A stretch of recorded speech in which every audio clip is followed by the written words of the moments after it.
Innal hamdalillah nahmaduhu wa nasta'inuhu wa nastaghfiruh wa na'udzu billahi min shururi anfusina wa min sayyiati a'malina. May yahdihillahu fala mudilla lahu wa may yudlil fala hadiya lahu. Asyhadu an la ilaha illallah wahdahu la syarika lahu wa asyhadu anna Muhammadan abduhu wa rasuluhu amma ba'du. Hadirin ihwatul iman, ibu, biwah, bapak, hamba Allah rahimakumullah. Alhamdulillah dinaungi anu ayeuna sim kuring panginten anu katilu dina hartos 3 sasi noron ngisi kajian atau napi pangaosan di masjid nyaeta Masjid Al-Kafah. Sasi anu ngawitan pami kalepat ngabadalan Ustaz Basir di pewarang Ustaz Taufik, atau sasi kamari sami ngabadalan mun guru nyaeta Ustaz Muhammad Hakim di pewarang Ustaz Taufik.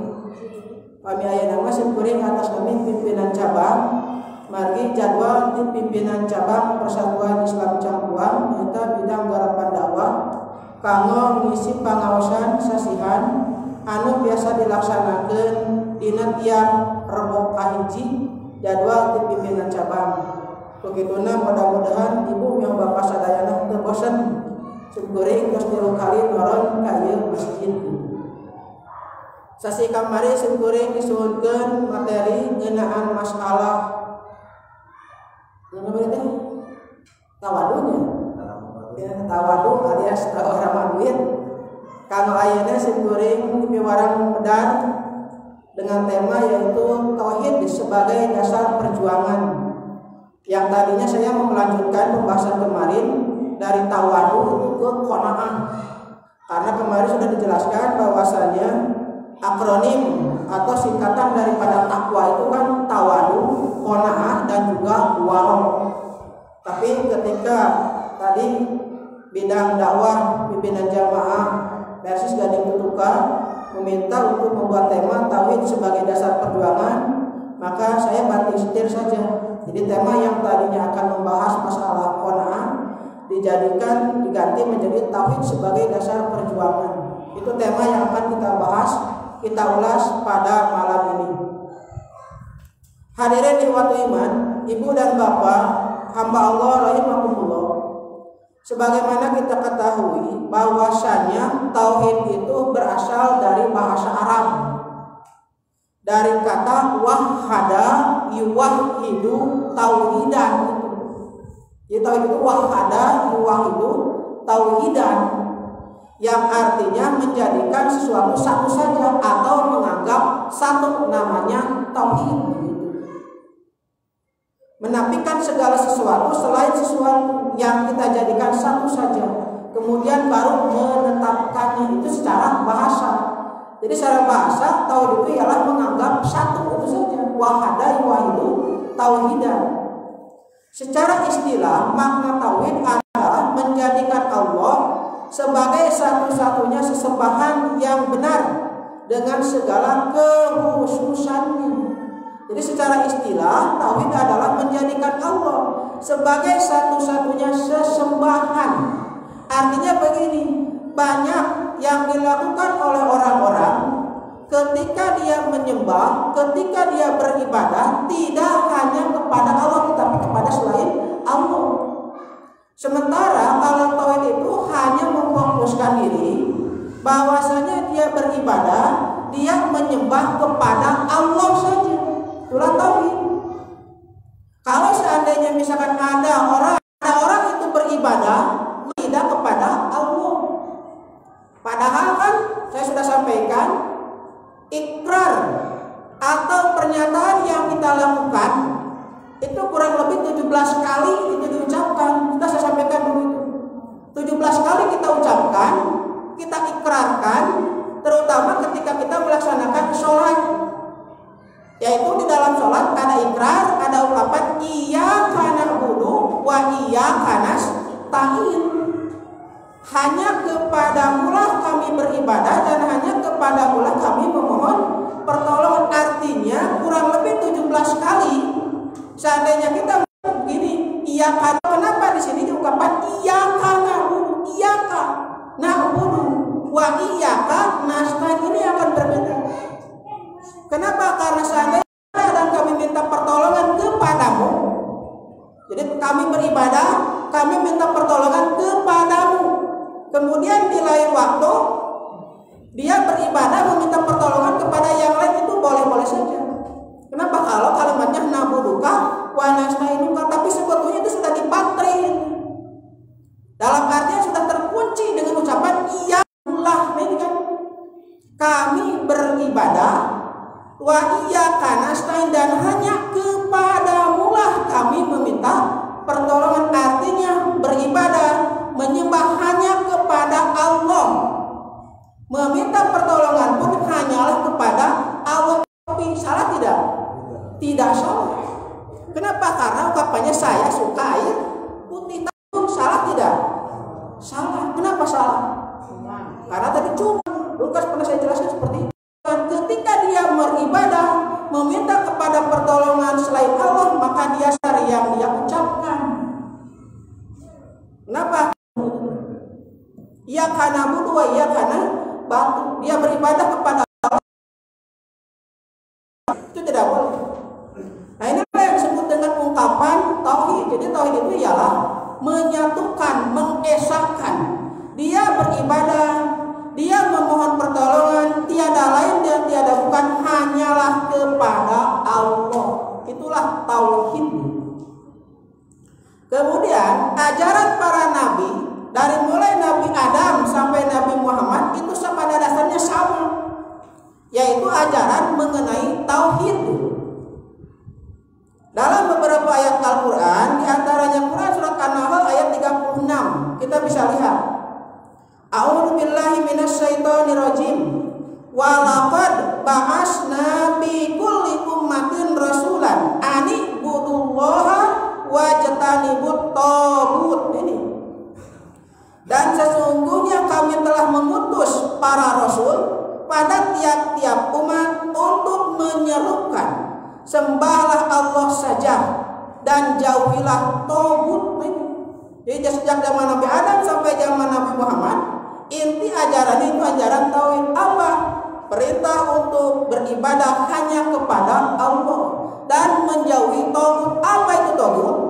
Taghut itu kullu ma'ubida minallah. Apa yang disembah min ghairillah, dari selain Allah. Apa yang disembah selain Allah itulah taghut. Padahal di sini dikatakan ibadah hanyalah kepada Allah. Artinya jauhilah ibadah-ibadah kepada selain Allah atau kepada berhala. Yang harus kita ibadahi tiada lain tiada bukan, ialah hanyalah Allah. Jadi intinya ajaran para nabi sama, yaitu tentang tauhid, supaya beribadah, menyuruh umatnya beribadah hanyalah kepada Allah dan menjauhi taghut. Kemudian berikutnya, faminhum man hadallah, dan di antara mereka ada orang yang diberi petunjuk oleh Allah. Wa minhum man haqqat alaihi dhalalah, dan ada pula di antaranya orang-orang yang telah pasti kesesatan baginya. Fasiru fil ardi fanzuru kaifa kana akibatul mukazzibin, maka berjalanlah kamu di muka bumi dan perhatikanlah bagaimana kesudahan orang-orang yang mendustakan rasul-rasul. Ini lanjutan dari ayat yang tadi, bahwasanya faminhum man hadallah, di antara mereka, di antara umat itu ada yang diberi petunjuk oleh Allah. Wa minhum man haqqat alaihi dhalal, dan ada pula di antara mereka yang pasti kesesatan baginya, artinya diberikan kesesatan. Berarti di sini yang namanya hidayah itu urusan Allah, itu saja. Jadi catatan bagi kita bahwasanya urusan hidayah itu urusan Allah. Manusia hanya sekedar berusaha menunjukkan mana jalan yang benar, mana jalan yang salah. Dia terima atau tidak, urusan nanti dia dapat hidayah bukan urusan kita, tapi urusan Allah Subhanahu wa ta'ala. Oleh karena itu, kita jangan pesimis. Mohon maaf misalkan dia punya anak. Ternyata misalkan anak itu mohon maaf jauh dari perilaku Islam. Jangan salahkan ayahnya sebagai ustaz. Kenapa? Mungkin dia sudah menyuruh, mungkin dia sudah memberikan nasihat. Tapi urusan sekali lagi urusan hidayah bukan urusan dia. Tapi urusan siapa? Urusan Allah Subhanahu wa Ta'ala. Contoh, ibu punya anak 5, anak ke-1, ke-2, ke-3 ternyata misalkan soleh-soleha, tapi ke-4, ke-5 misalkan jauh dari kakak-kakaknya. Jangan salahkan ibu, jangan salahkan orang tua. Kenapa? Kalau ibu sudah berusaha. Kenapa? Karena ketika ibu memberikan pendidikan sama kepada anak-anak. Tapi kok kenapa anak saya ini berbeda? Ya gak apa-apa, itu bukan urusan kita. Cek kalau tema awisa dapur mualam KB pasti ayam bengkoknya itu sama di keluarga. Jangankan kita kan, Nabi Muhammad saja beliau itu kan punya paman namanya Abu Thalib. Nah ketika Abu Thalib ini masih hidupnya, dia itu suka membela Rasulullah SAW. Dia marah demi Rasulullah, dia membela demi Rasulullah. Bahkan suatu hari ketika orang-orang kafir Quraisy datang kepada Abu Thalib dengan membawa seorang pemuda yang bernama Al-Walid. Kafir Quraisy sengaja datang kepada Abu Thalib membawa seorang pemuda yang ganteng, yang kasih, namanya Amarah bin Al-Walid. Kata orang kafir Quraisy, "Ya Abu Thalib, kami ini sudah muak dengan dakwah, kemudian tukar dengan Muhammad, kembalikan Muhammad kepada." Kafir Quraisy datang kepada beliau dengan membawa seorang pemuda Amarah bin Al-Walid, diberikan kepada Abu Thalib untuk diuruskan gitu. Sementara Muhammad untuk diserahkan kepada kafir Quraisy untuk dibunuh. Pasti marah. Sampai Abu Thalib waktu itu marah besar sekali. Kamu ini seperti orang gila kalian ini. Kamu membawa pemuda Amarah bin Al-Walid kepada saya untuk saya urus, sementara saya harus memberikan Muhammad kepada kalian untuk kamu bunuh. Tidak, saya tidak akan memberikan Muhammad kepada kalian. Kemudian Abu Thalib menyatakan kepada Rasulullah, "Hai Muhammad, demi bulan yang ada di tangan kananku dan matahari yang ada di tangan kiriku, silakan kau berdakwah saja. Teruskan ajaranmu." Sampai seperti itu Abu Thalib. Tapi sayang kan, sayang seribu sayang, Abu Thalib ini membela Rasulullah SAW sampai mati-matian, tapi dia tidak masuk Islam sampai menjelang wafatnya. Nah ini yang menjadi masalah. Apakah Rasulullah tidak berusaha? Jelas sudah berusaha Rasulullah. Sampai ketika Abu Thalib kan sakaratul maut, menghadapi sakaratul maut, Rasulullah ada di pinggir beliau. Sampai membimbing Abu Thalib ini Rasulullah, "Ya ammi, wahai pamanku, kul la ilaha illallah." Itu kan, wahai pamanku, ucapkanlah la ilaha illallah. Ucapkanlah la ilaha illallah, asyhadu bika, aku akan menjadi saksi di hadapanmu bahwa engkau telah masuk Islam. Tapi pada saat itu konon ketika Nabi Muhammad mentalkini Abu Thalib suruh mengucapkan la ilaha illallah, di sebelah kiri ada Abu Jahal, Abu Lahab.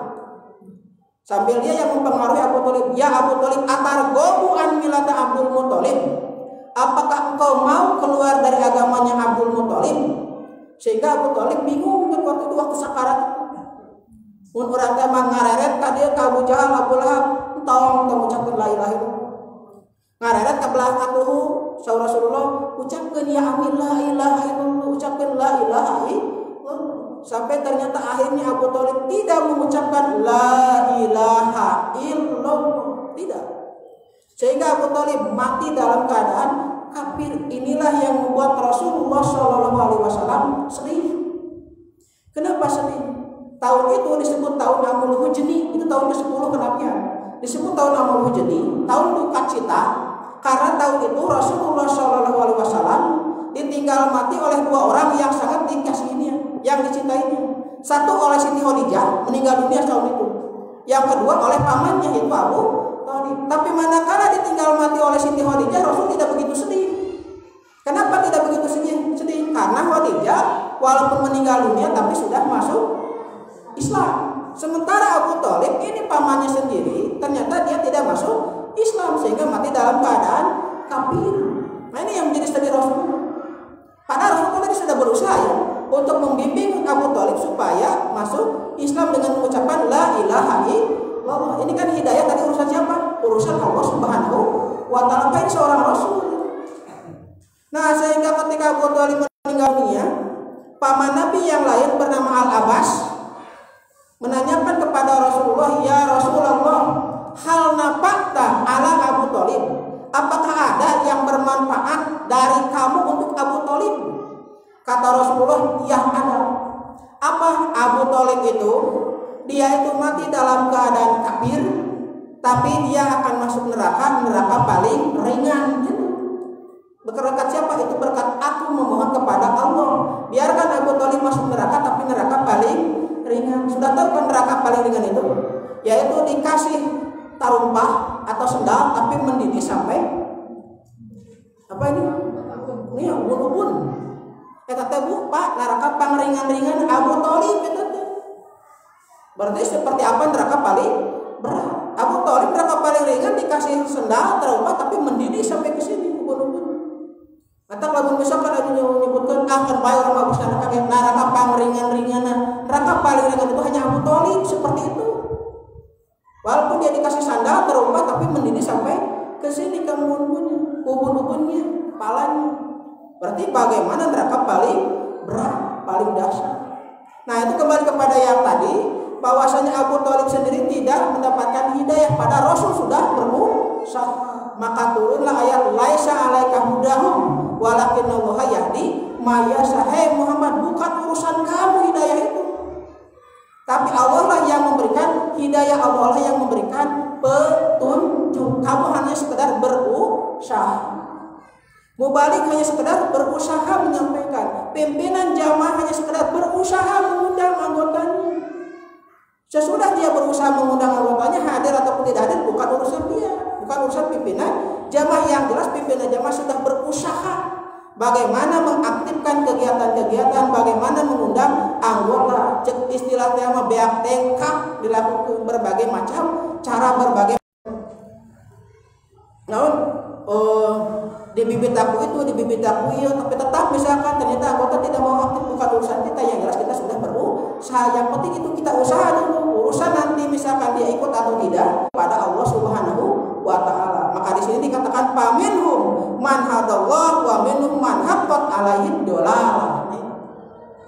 Maka di antara umat itu ada orang yang diberi petunjuk oleh Allah, dan ada pula di antara orang-orang yang telah pasti kesesatannya. Kemudian berikutnya, inti ajaran tauhid ialah pengabdian. Ya, tetap inti dari tadi para rasul diutus bahwasanya tiada lain ialah tentang tauhid, dan inti dari tauhid itu ialah pengabdian, bukan pengabdian, tapi pengabdian.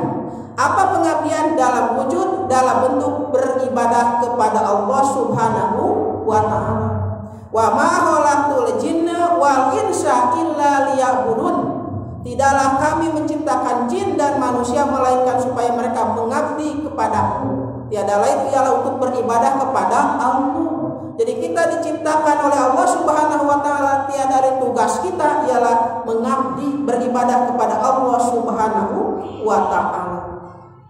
Artinya segala urusan, segala aktivitas yang kita lakukan haruslah bernilai bermuatan ibadah. Kenapa? Tugas kita.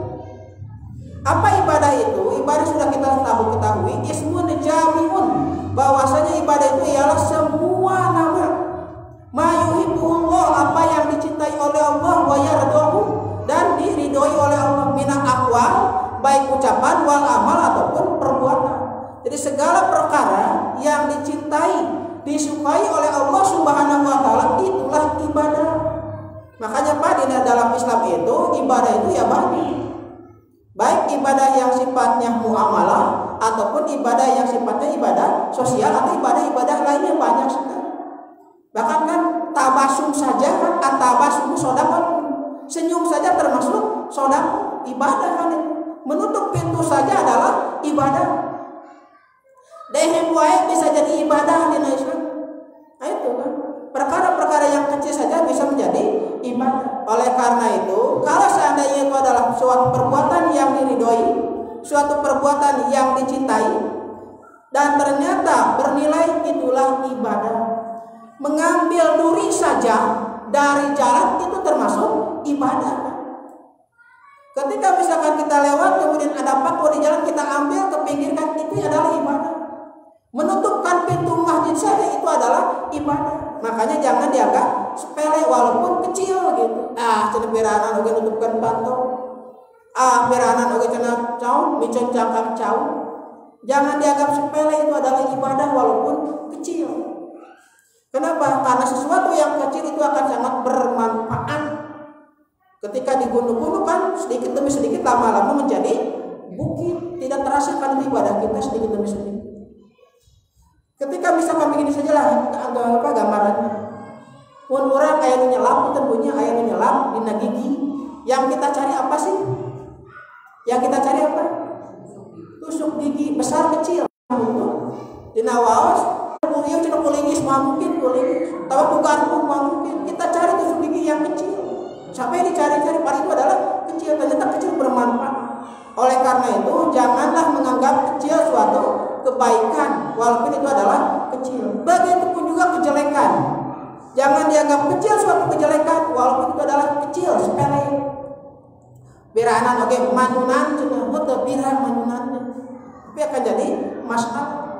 Piraanan oke micen untung rokok dina kasur. Apa yang akan terjadi? Ya pasti kebakaran. Walaupun itu adalah kecilnya kejelekan, walaupun kecil tinggalkan. Kebaikan walaupun itu kecil laksanakan. Itulah ibadah. Kenapa? Nilai muatan kita adalah ibadah. Nah disinilah hebatnya Islam.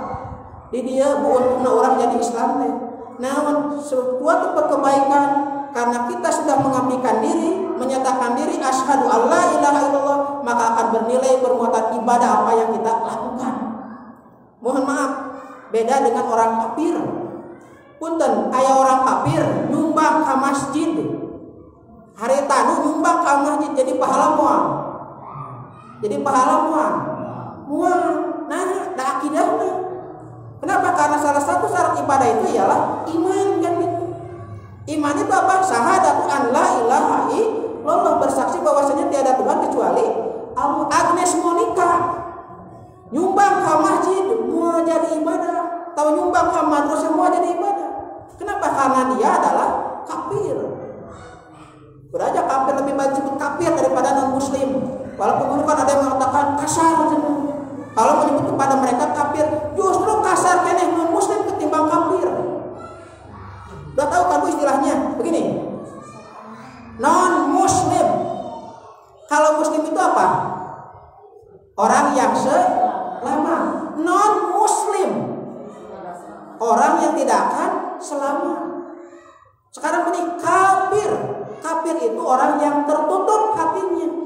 Tapi walaupun tertutup hatinya, suatu saat bisa saja dia menjadi terbuka hatinya. Betul tidak? Mending disebut non muslim, mending disebut kafir. Mending muslim. Oh kan? Mending muslim.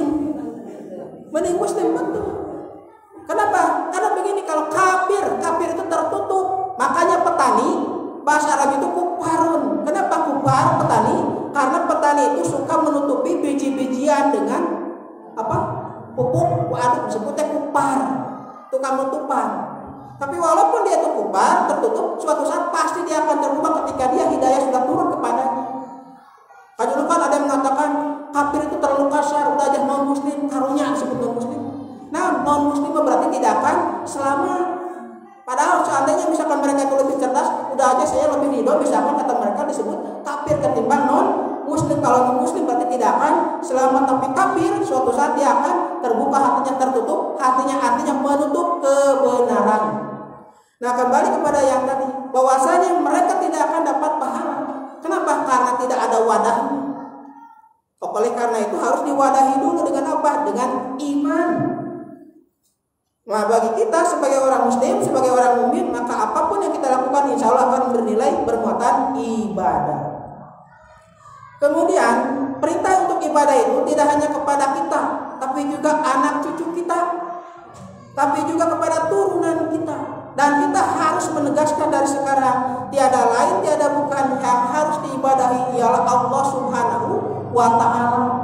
Sebagaimana para nabi, kita lihat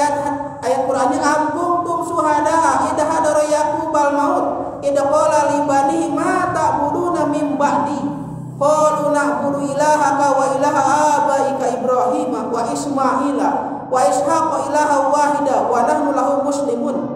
Adakah kamu hadir ketika Yakub kedatangan tanda-tanda maut? Ketika ia berkata kepada anak-anaknya, apa yang kamu sembah sepeninggalku? Mereka menjawab, kami akan menyembah Tuhanmu dan Tuhan nenek moyangmu Ibrahim, Ismail, Ishak, yaitu Tuhan yang Maha Esa, dan kami hanya tunduk patuh kepadanya. Ini kan ketika Yakub dalam sakaratul maut, dia mengumpulkan keluarganya, kemudian ada satu kegelisahan menurut tema kahariwang kala membapa maut sahan ku anjeun rek disembah itu yang itu. Waktu itu anak-anaknya berkata, kami hanyalah akan menyembah Tuhanmu, Tuhan nenek moyangmu, Tuhan Ibrahim, Tuhan Ismail, Tuhan Ishak. Siapa? Yaitu ilahan wahidan, Tuhan yang esa, Tuhan yang satu, yaitu Allah Subhanahu wa Ta'ala. Tabu Nabi Yakub mah nuju sakaratul maut wae inget kan melang hariwang lamun jadi anak incuna kesah atos anjeunna ngatunkeun nyembah kasalian ti Allah ari urang mah panlain nuju sakarat maut teh sok kada rieu cenah kada rieu kana rumpul ditungkulan ku budak nanti dimimiti budak panggadena nepikeun ku budak bungsuna pamajikanana aya. Nah mun dicaritakeun ka adenya lamun ke bapa maut ulah karasya tah tanah sieu keur maneh nu di dieu cenah keur maneh nu ditu mah kade keur maneh sok bagikeun cing adil balik kadinya urang geus sakarat. Tapi Nabi Yakub kan tidak. Silakan misalkan kita seperti itu juga silakan, tapi oge nalika sakarat urang ingetan. Kenapa? Apa yang akan kalian sembah ketika aku sudah meninggal dunia? Naon nu hidup rek ibadahan kadenya hidup kilap salat poho ibadah ka Allah Subhanahu wa Ta'ala. Itu yang harus kita tanamkan kepada anak-anak cucu kita, sebagaimana halnya Yakub mengatakan kepada anak-anaknya, siapa yang akan kalian sembah? Untung barudak teh soleh. Kami akan menyembah kepada Tuhanmu, Tuhan nenek moyangmu, Tuhan Ibrahim, Tuhan Ismail, itu Allah ilahan wahidan, Allah yang tunggal, Allah yang esa. Nah itu inti daripada ajaran tauhid ialah pengabdian. Kemudian selain kita beribadah kepada Allah Subhanahu wa Ta'ala dalam bentuk vertikal, juga sebagai ibadah dalam bentuk kesalehan sosial. Jadi dengan sekadar ibadah ke Allah Subhanahu wa Ta'ala saja, tapi juga kesalehan sosialnya harus kita lakukan. Itu adalah sebagai bentuk ajaran tauhid. Kita lihat dalilnya, wa'budullaha wa la tusyriku bihi syai'an. Sembahlah Allah dan janganlah kamu mempersekutukannya dengan sesuatu pun. Ulah musyrik berarti orang. Jadi ibadah muka Allah Subhanahu wa Ta'ala. Nah ini dalam bentuk kesalehan sosialnya. Wabil walidaini ihsana, dan hendaklah berbuat baik kepada kedua orang tuamu, yaitu ibu bapakmu. Wabi ini bi melekat selamanya. Artinya kebaikan berbuat baik kepada kedua orang itu. Kenapa? Itu sudah jelas. Tentunya orang tua tidak mengharapkan balasan dari anaknya, tapi sudah menjadi kewajiban orang anaknya menjadi berbuat baik kepada ibu bapaknya. Dan seorang ibu juga kan tahu punya. Ibu juga tahu anak nantinya budak nanti ayah nu memang boroen, ayah nu memang bereun budak. Budak teh budak urang teh sakadayana misalkan ayah saberiji, tapi di neta budak malika tos dagun damel, tos gaduh misalkan tos rumah tangga, ayah budak teh memang boroen, ayah oge bereun urang. Dina hartos naon boroen, oh berarti ibu budak ieu mah ayah. Ayah oge bereun kudu masih kana dibere ieu budak urang teh. Nah can mampu belum seimbang seperti itu. Anak pun sama kan kepada orang tua, jangan sampai membiarkan. Maka di sini wabil wa ini selama-lamanya. Dan kepada kedua orang tua selamanya ihsanan, haruslah berbuat baik. Wabidil kurba, nah ini kepada karib kerabat juga harus berbuat baik. Wal yatama, dan anak-anak yatim. Wal masakini, dan orang miskin. Wal jaridil kurba, tetangga yang dekat. Wal jaridil junub, dan tetangga yang jauh. Wasyahibi bil janbi, dan teman sejawat. Wa ibnis sabil, dan ibnu sabil. Wa ma malakat aymanukum, dan hamba sahaya. Innallaha la yuhibbu man kana muhtalan fakhur. Sesungguhnya Allah tidak menyukai orang-orang yang sombong dan membangga-banggakan diri. Ini inti daripada ajaran tauhid. Beribadah kepada Allah Subhanahu wa taala, berbuat baik kepada kedua orang tua, kepada kerabat, anak yatim miskin, tetangga dekat dan juga tetangga jauh, teman sejawat, ibnu sabil dan juga hamba saya. Ini dalam bentuk ibadah sosial.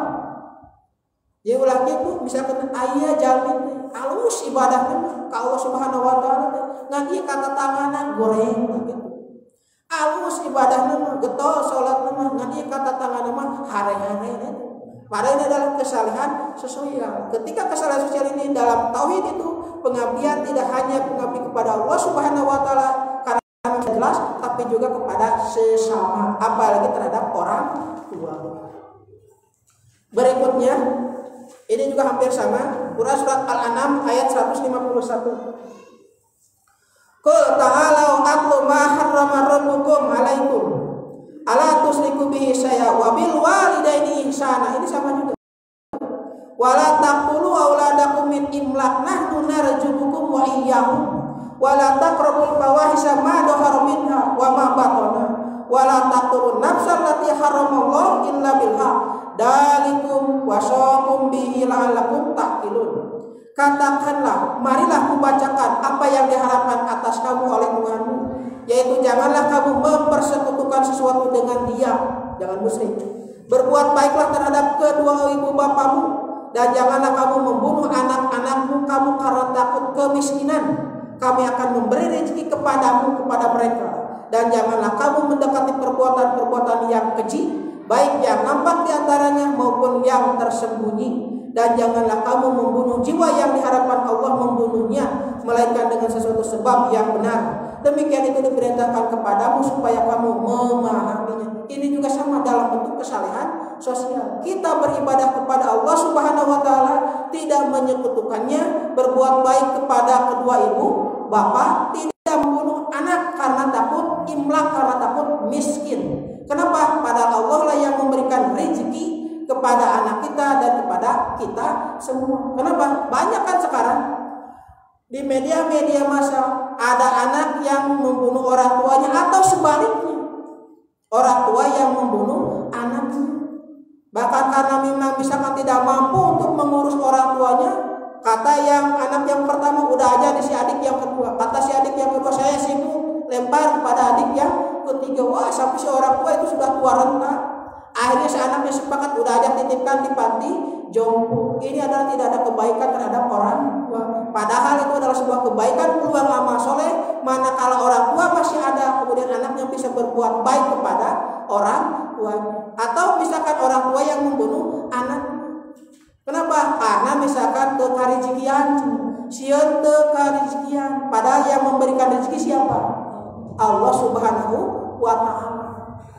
Karena Allah Subhanahu wa taala yang memberikan rezeki, sebetulnya kita yang salah. Mataku hari ibu ngadoakeun ka murah kali sing gede rezeki gede milik. Ibu sakari ibu sama doakeun murah kali sing gede rezeki sing gede milik. Ka budak biasana naon?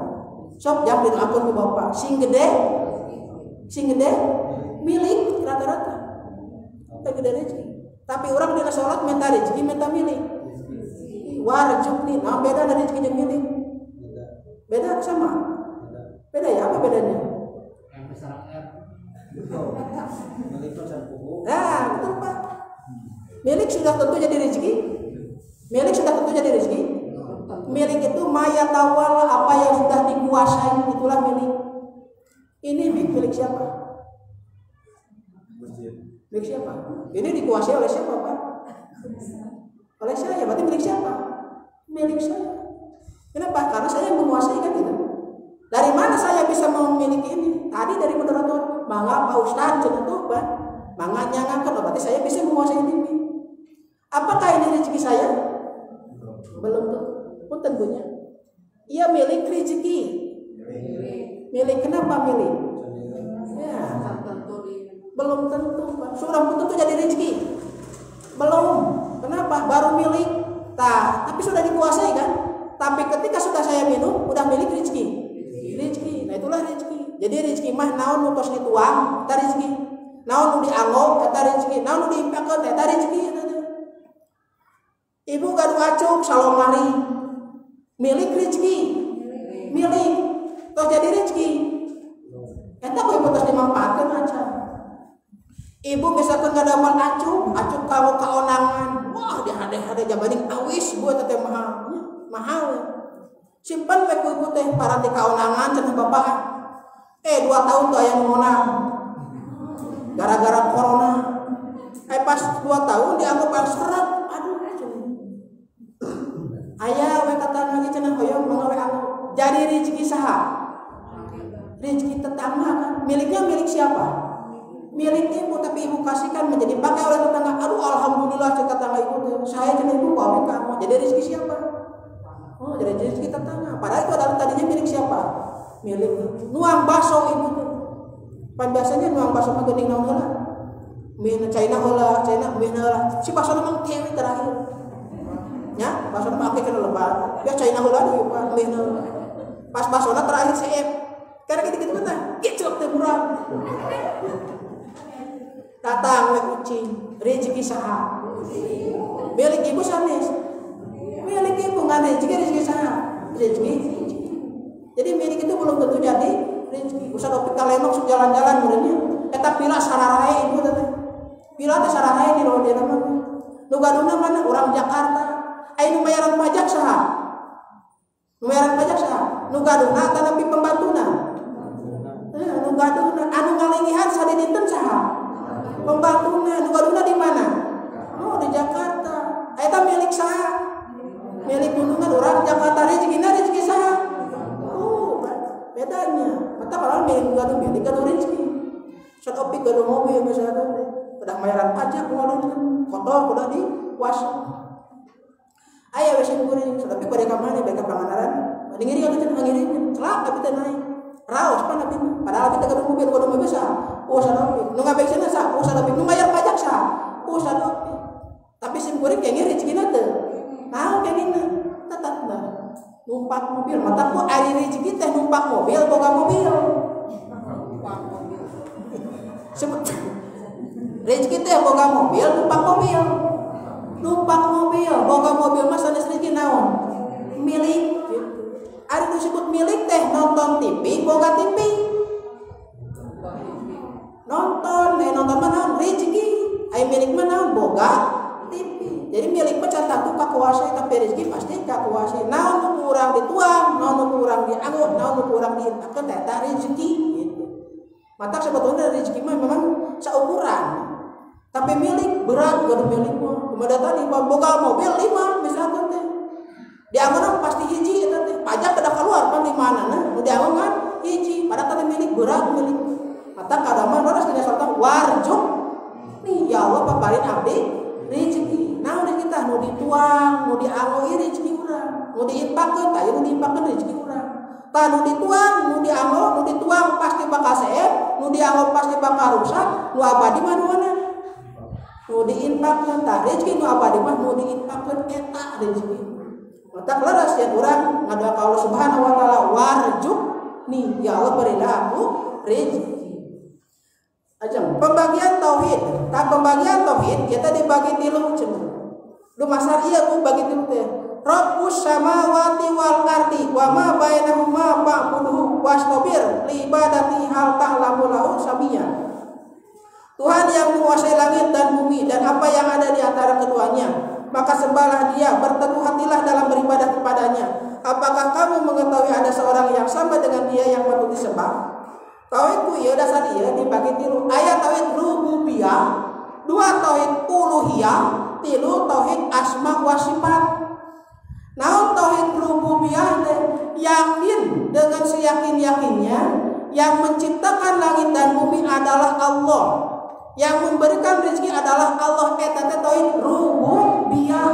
Rabbis samawati wal ardi. Allah lah pemelihara langit dan bumi. Ibu yakin menciptakan langit dan bumi saha? Allah. Eta teh ibu teh tauhid rububiyah. Nu kadua tauhid uluhiyah. Tauhid uluhiyah di mana tina kalimat fa'budhu ta. Tina kalimat fa'budhu tauhid uluhiyah. Hantosna uluhiyah mah beribadah mengabdi hanya eta teh tauhid uluhiyah. Tah upami misalkeun ngan sakadar yakin nu nyiptakeun langit teh Allah, nu nyiptakeun bumi teh Allah, nu masyan rezeki teh Allah, tapi teu ibadah ka Allah, eta tauhid naon unggul? Sakali deui yakin yang menciptakan langit itu adalah Allah, menciptakan bumi itu adalah Allah, eta teh tauhid rububiyah. Tapi orang teh salian yakin oke ibadah ka Allah, tauhid uluhiyah. Enak ibu teh misalkan ada aya jalmi nu yakin bu, nu nyiptakeun langit Allah, nu nyiptakeun bumi Allah, nu masyan rezeki Allah, tapi teu ibadah ka Allah, ngan tauhid naon eta jalmi? Tauhid rububiyah hukum, tapi teu tauhid uluhiyah. Naon bedana jeung urang jahiliyah? Da urang jahiliyah ge tinggal gerannya dina surat Al-Ankabut ayat 60. Ketika kamu bertanya kepada mereka, man khalaqas samawati wal ardi, siapa yang menciptakan langit dan bumi? La yaquluna Allah. Mereka menjawab, pasti jawabnya Allah. Percaya orang jahiliyah oge. Nu nyiptakeun langit jeung bumi teh nyata Allah, tapi manehanana teu ibadah ka Allah. Berarti tauhidnya enggak sakadar tauhid rububiyah. Sementara kita tauhid rububiyah juga tauhid uluhiyah, beribadah kepada Allah. Juga tauhid asma wa sifat, artinya mengetahui nama-nama Allah dan juga asma-asma Allah. Makanya Allah itu ialah la ilaha illallah, tiada Tuhan kecuali Allah. La ma'budu illallah, tidak ada yang patut disembah kecuali Allah. Maka Allah. Makanya Allah itu adalah nama yang memang tidak ada bandingannya. Fir'aun ngaku Tuhan, anggar ngaranna saha? Fir'aun. Namrud ngaku pangeran, ngaku Tuhan, saha ngaranna? Orang Indonesia aya ngaku pangeran, aya. Tapi saha ngaranna? Tapi Allah bisa tidak diadopsi oleh yang lain? Tidak bisa. Aya teu aya jalmi nu ngaku saya Allah. Aya teu? Wah, paling we saya adalah sebagai Tuhan. Ngaku Tuhan aya teu? Aya nu ngaku Tuhan tapi ngaku Allah aya teu? Teu. Mata Allah mah mutlak. Asma-nya tidak ada yang lain. Dan hebatnya kalimat Allah berasa para tokohnya. Kalimat Allah. Allah akna hilangkeun jadi naon? Lillah. Kartos teh. Pan Allahu gitu tulisan teh. Hilangkeun alifna jadi naon? Lillah. Kepunyaan Allah. Lillahi ma fis samawati wa ma fil ard. Lamna hilangkeun deui, lamun kahiji jadi naon? Lahu. Lahu mulku samawati wal ard. Tuh, Pak. Kasade eta balikna? Ka Allah. Hilangkeun deui lam jadi naon? Hu itu siapa? Allah. La ilaha illallah. Hebatnya Allah. Hapus wehu sadayana. Jadi naon? Goib. Tidak ada yang goib kecuali Allah. Itu hebatnya kalimat Allah. So, kartus teh Allahu goib teh hilangkeun alif. Jadi lillah. Anggar kembali kepada siapa? Allah. Hilangkan lagi lam. Jadi naon? Lahu. Kepada siapa kembali? Allah. Lam hilangkan lagi tinggal apa? Hu itu siapa? Allah. Huwa. Hilangkan lagi hu. Jadi goib siapa yang maha goib? Allah subhanahu wa ta'ala. Itulah lahu samiyan. Maka tauhid asma wa sifat. Jaminan ketauhidan. Udah kana tarjamahna langsung. Aku pernah dibonceng Nabi di atas keledai, kata Muad ini. Kemudian beliau berkata kepadaku, wahai Muad, tahukah kamu apakah hak Allah yang harus dipenuhi oleh hamba-hambanya dan apa hak hambanya yang mesti dipenuhi oleh Allah? Aku menjawab, Allah dan Rasulnya yang lebih mengetahui. Kemudian beliau bersabda, hak Allah yang harus dipenuhi oleh hambanya ialah hendaknya mereka beribadah kepadanya dan tidak menyekutukannya dengan sesuatu pun. Sedangkan hak hamba yang pasti dipenuhi oleh Allah ialah bahwa Allah tidak akan menyiksa orang-orang yang tidak menyekutukannya dengan sesuatu pun. Jadi ayat hak Allah itu jadi hamba, ayat hak hamba di Allah subhanahu wa ta'ala. Hak Allah dari hamba ialah apa? Ayat buduhu wa la yusriku bihi syai'an. Hak Allah dari kita ialah kita beribadah kepada Allah dan tidak menyekutukannya. Eta teh hak Allah ti urang. Hak kita dari Allah apa? Allah yu'adziba ma la yusrika bihi syai'an. Kita tidak disiksa oleh Allah, tidak diazab oleh Allah. Kenapa? Karena kita beribadah menyembah hanyalah kepada Allah. Terakhir, hasil dari ketauhidan ini ialah Quran surat Ar-Ra'd salah satunya 23 sampai 24. Apa? Jannatu adnin yadkhulunaha wa man salaha min abaihim wa ajwajihim wa dzurriyyatihim wal malaikatu yadkhuluna alaihim min kulli bab salamun alaikum bima sabartum fa ni'ma uqbadar, yaitu surga adil. Yang artinya inti daripada ajaran tauhid, hasil dari ajaran tauhid ialah kita akan masuk ke surga adil. Ke surga adil tidak hanya diri kita saja, tapi juga bersama-sama dengan orang-orang yang soleh, dengan bapak-bapak kita, dengan istri-istri kita, dengan anak cucu kita. Jadi itu kamunya. Jadi urang teh hirup di dunia babarengan, di akhirat hoyong sasarangan. Lebet ka surga teh sasarangan. Istri urang, garwa urang, putra urang, anak incu urang, dulur-dulur urang ge babarengan. Jadi surga sasarangan hoyong teh. Nah, berarti tinggal kita berusaha. Itulah jaminan ketika kita hasil daripada ketauhidan. Maka tauhid itu adalah sebagai dasar dari perjuangan kita untuk meraih mardotillah, yaitu kehidupan abadi nanti di akhirat. Jadi kita berjuang demi Allah Subhanahu wa taala, bukan karena orang lain. Supaya apa? Supaya dapat jaminan jannatu adnin.